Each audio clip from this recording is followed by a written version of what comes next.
G'day, Bomber fans. Well, there may be a few changes in the AFL side next week. Some forced changes, some injuries, some suspensions if Dylan Shearer's rubbed out. So we had to keep an eye on the VFL this week to see who impressed. And the good news is there were quite a few who did. So we, of course, will have to talk about those guys. We've got to talk about the return of Kyle Langford as well. He was back playing footy, which is awesome. The VFL boys again went down, this time narrowly against Geelong. It was 59-73. It was a pretty good game. But you guys care more about the AFL listed guys, so we'll talk about that. Before I start, I should say I'm recording this literally right after the siren has sounded, so any wrong stats or anything would be because of that. Anything's updated late. Also, I forgot to put this in my notes, so I'm just kind of remembering now, but Vigo Vicentini was initially named to play. He was rested, which is an indication that he is probably set to play against St Kilda next week. So, yeah, we'll see. But let's get into the AFL listed players. We'll go player by player. Starting with Kyle Langford. So he played his first game back from injury. That injury was dream time, so a few months ago. He played out 3/4 of this game, came off at 3/4 time and did some run-throughs. No injury or anything, just managed minutes. He started off the game up forward, looked really shaky early. Just the 2 touches at quarter time and one wasn't out on the full kick. Then after quarter time, he dusted off the cobwebs a bit and was more involved. He actually played in some different positions. He lined up on a wing but would kind of drift back to be a spare defender. And most of the game, he was back in the defensive half and playing pretty well. He did most of his good work back there. There were a few really strong intercepts. Now, if you remember, he actually was supposed to play defence in 2023 before he had that breakout 50-goal season. So this isn't exactly foreign to him, playing in the back line. He's trained in the back line before, and yeah, he looked good today. He had some strong defensive moments, looked to be moving well. He was pushing pretty hard at times. Ended the game with 14 touches, 5 marks, 3/4 of footy. So, and one of those quarters was he was nowhere for. So, you know, the second and third quarter, he had 12 disposals and quite a few marks in there. So, yeah, I'd assume he plays VFL again next week and isn't rushed back. Probably needs a full game at the level before being considered for the AFL. Kayle Gerreyn was behind the ball, very prominent throughout the game. It felt like he was in quite a few contests and got a decent amount of the footy, 16 touches, 7 marks. But even when he didn't get the footy, he was getting a hand in or something, or he was a body there. He wasn't always effective, but he was always involved. A few things. We'll start with the positives. He had some great, strong marks. His intercepting was really strong today. I said, you know, stats could change and update, but at the time recording, he's listed as 8 intercepts on the ground. Which is good, and a fair few of those intercepts were marks, so he won us possession and got us time and control while doing so. I feel like of all our defenders, he gave us the most opportunity for control in the back half, which is just awesome for someone who's played 3 or 4 games in the role. But also, he had some of the worst field kicking I've seen from him. Like I said this in last week's video, he is far too relaxed on the footy in the back half. You can be relaxed and not pay the price up the field a bit.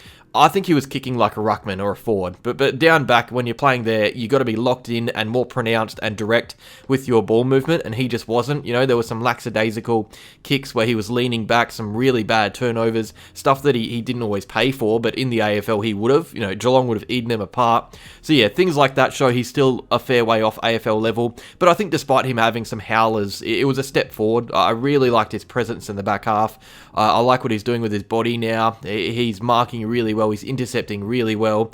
Strong game overall. He really needs to brush up his ball use. The thing is, he's a very good kick. I think that's probably the issue, is that he is a very good kick and he knows it. So he's very relaxed on the ball in the back half. But no, if he just is a bit more locked in and pronounced with his ball movement, I think he'll be all right. Alwyn Davey Jnr. in the back half again. It's funny because a few weeks ago we had one defender in the VFL, and I remember the ball was barely down in the forward half, and that's where all our players were. And now the whole team is in defence pretty much. But no, Davey was really good.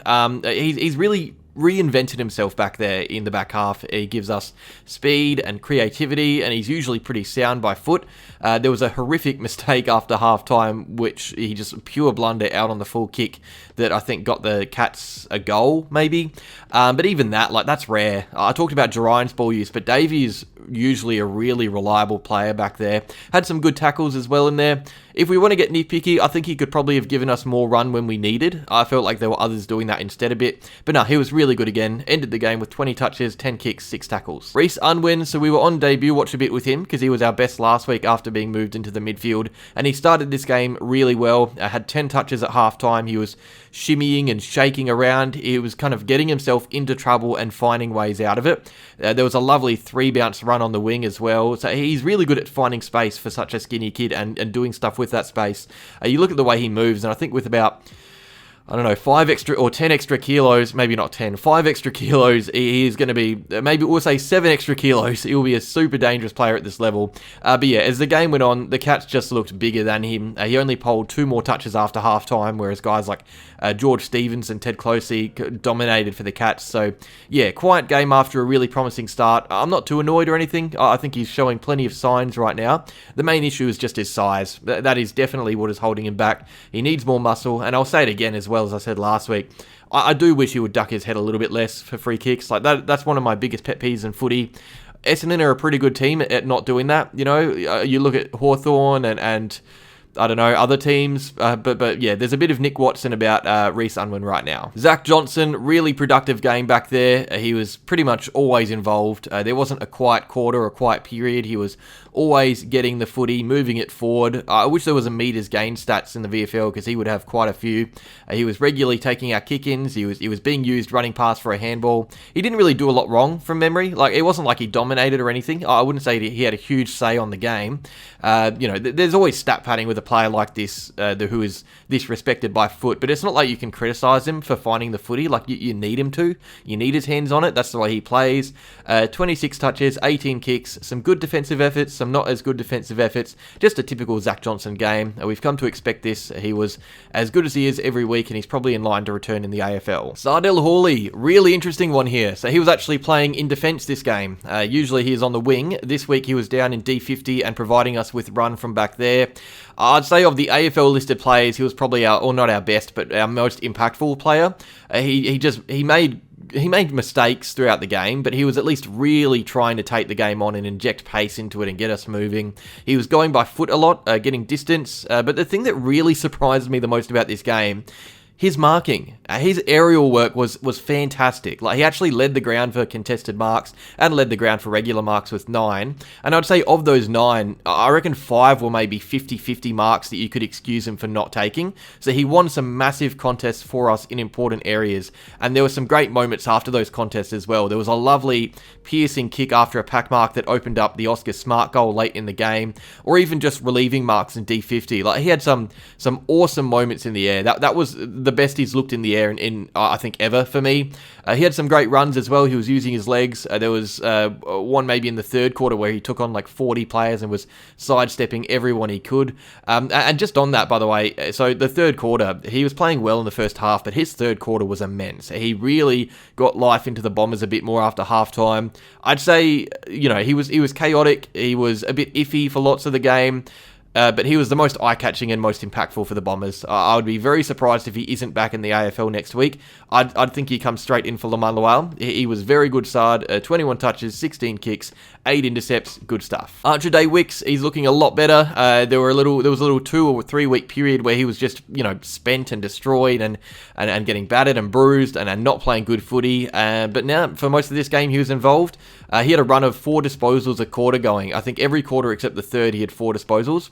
He was a bit quieter in the third, but he was regularly involved in the game and getting gritty and tough. A lot of his work was in close and personal. A few possessions where he was wrapped up in a tackle on the ground. So, yeah, involved a lot. But there was some nice outside work too that I really liked. There were a few really lovely half-volley pickups from kicks, just moments where he kind of made his teammates look better than him. It's usually the opposite, where it's a teammate making a kid look better, not the other way around.